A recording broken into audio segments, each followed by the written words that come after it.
Mental Health Chats, and our topic of the month is perseverance. And I'm really excited to have Jason Dorland here because he's going to be looking at perseverance in a different way. It's all about reclaiming success through perseverance. So it's the power of perseverance in reclaiming success. So Jason is calling all the way from Canada. So whereabouts in Canada are you, Jason? Victoria, on Vancouver Island. So just on the West Coast. I can't wait to come and visit you one day. Yes, so, well, you're welcome any day. Thank you. So let's get straight into it. Who is Jason Dorland? Yeah, that is an interesting question and a big question, Claire. Thank you for that. But I think I'm going to fast forward to who is Jason Dorland today, and because there's been a few lives, and I think he's a guy who's trying to make a difference and trying to take all of the bumps and train wrecks that he went through, and invite people to consider a different way of navigating life, of trying to achieve high performance, of trying to achieve success. And yeah, that's kind of what keeps him up at night, and it's what gets him out of bed in the morning. So it's this notion of trying to give back. And I know advice isn't always something I'm not a big fan of, but I'd like people to consider. I'd like to be in conversations where we invite people to consider why they do what they do, and what exactly it is they're trying to get out of life, and why they think we're here. So love that. So can you elaborate a little bit more on what you actually do? So what we do, I work with my wife, 𝗁𝗵𝗲𝗀𝗀𝗀𝗀, who's a clinical counselor and a coach, and the two of us coach and facilitate workshops and keynotes around developing healthy, high-performing cultures. And the key word being healthy, right? Is that, so much of my pursuit of high performance as a young man was unhealthy, not only physically, but emotionally as well. And so we try to invite organizations to consider that they can have high-performing cultures without compromising the well-being of their teams. And I think so much of Western culture, anyhow, is caught up in this notion, almost like a badge, that in order to be successful, there needs to be extreme levels of sacrifice, both mentally, emotionally, and life, family, what have you, right? And guilty as charged. I bought into that as a young man, chasing the success that I was after, and the price was big.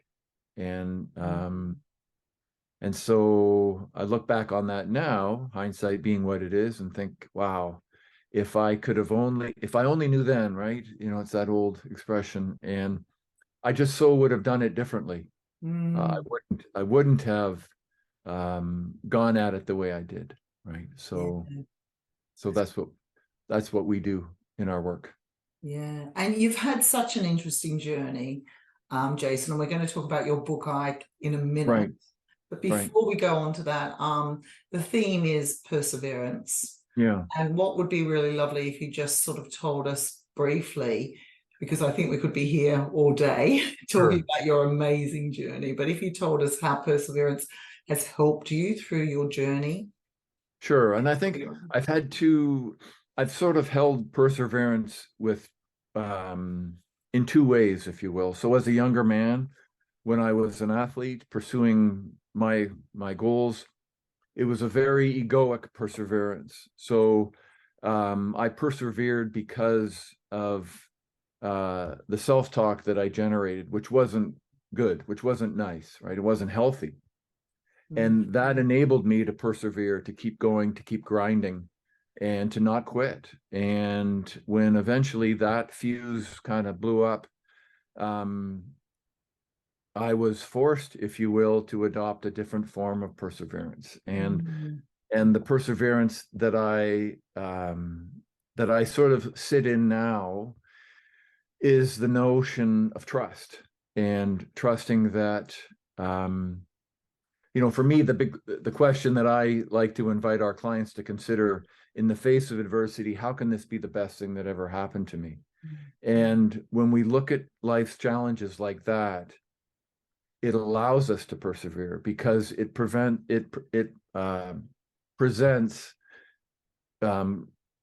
a situation where we step into our lives as a creative problem solver, as opposed to a victim, right? Life is being done to me, as opposed to life is being done for me. And so I was a done to me guy as a young athlete, right? I was the victim. And when I started to see all of the challenges in my life as opportunities, it was a game changer. And so I think when you live in that space, perseverance is the byproduct. Yeah, I love that. And I think you've just hit something really, really pertinent, which is there's healthy perseverance and there's unhealthy perseverance. Oh, totally. Yeah. And you mentioned the word grinding, and that's not healthy. And No. I think you're being very humble, Jason, in that nobody knows you're an ex-Olympian. So, Right. Right. it's very high performing there. Anyone who Sure. gets to that standard. And for you, and what I've read from your book, 𝗖𝗵𝗲𝗀𝗀𝗀𝗀, that it was quite unhealthy perseverance. Very much so. And it was the issue, the concern that I had when grit was all the rage, right? Trying to instill grit in our children, and we have to have grit, and I don't disagree. We do have to have some stick-to-itiveness. I would totally agree with that. But my caveat to that would always be, what's the fuel behind the grit? Like, what's driving the grit? Yeah. It's egoic, then it's not a healthy grit. And that was me. It was my ego that got me out of bed to train every day. It was my ego that got me into races and, and all those sorts of things. And it was also my ego that blew me up, that undermined my performance. And when I had the penny drop moment of realizing that, first of all, it was a humbling moment, but it was a oh man, whew, I really had to take a breath to realize, my goodness, I've been doing this wrong the whole time. And when the stakes are what they are on the world stage, you realize, it was just a big moment, right? And I, regret isn't the right word, but goodness, if if I could do it again, I would have that healthy perseverance. The notion that losing is information, it's not an identity. And for me, when I lost, it was who I was. I didn't see it as just information. I made it all ego.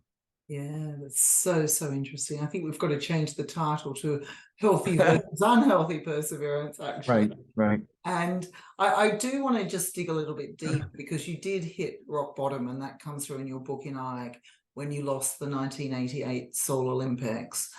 So what were your steps to actually get back on top in a healthy way? In a healthy way. Yeah. Well, I met the woman that saved my life.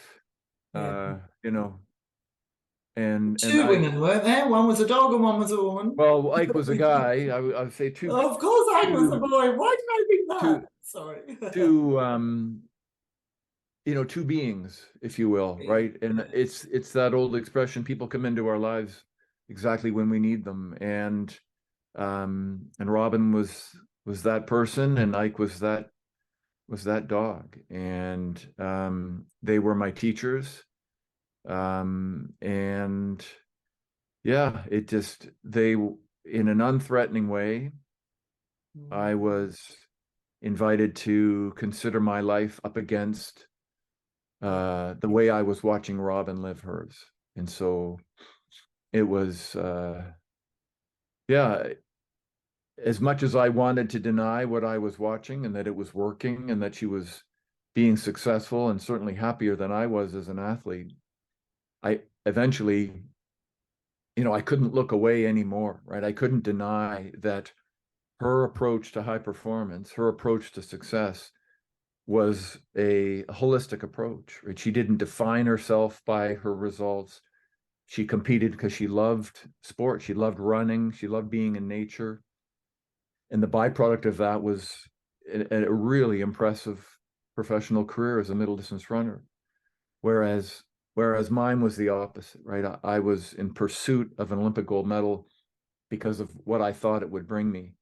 And, you know, when that didn't work, you know, to your point, it was quite a crash, right? It was pretty rock bottom. And along come these two beings and provide an alternative to life, where with Ike especially, what I learned from him, I think most importantly, was that he didn't need to do or be anything in order to be happy. Wow. Wow. I'm just feeling so emotional, actually. Yeah, it chokes me up. And you know, what else is there in life, right? Yeah, life's You too know, short, really. Life is so short. and I Embrace think every moment. Yeah. right, and so much of my younger life was about having to do something or be something extraordinary in order to feel that I was worthy of someone else's love, including my own love, right? And when I met Ike, it was like, wow, how the hell does he do that? And it kind of turned my life philosophy on its head and made me realize that everything I had been taught was ass backwards. And that yeah, he had it figured out. Wow. As a puppy, he had it figured out. Wow. And he came into your life at the right moment, and then so did Robin, which is so lovely. And totally, you know, it is the most beautiful story. Anybody who's watching this, and you can get it through your website. I bought through Amazon. I bought mine through Amazon here in the UK. So would you like to tell where they can find you? What's your website again? It's yourmindset.ca. Yeah. And yeah, that's the work that we do. You can connect with us there. And then for Ike, it's lovereadingike.com. Yeah. And that even has a link to Amazon as well. So, and there's no offense, if people want to buy a book from Amazon, if they have Prime and it's free shipping, go for it. No problem. But I just want people to read the story and be inspired by that dog. Yeah. So. And by you, Jason, because you're an amazing man as well. So this has been so powerful, because actually it is healthy perseverance versus unhealthy perseverance. And we need to persevere for our own happiness. So thank you so much. Yeah, my pleasure, Claire. Thanks for inviting me to come along and chat. And take care.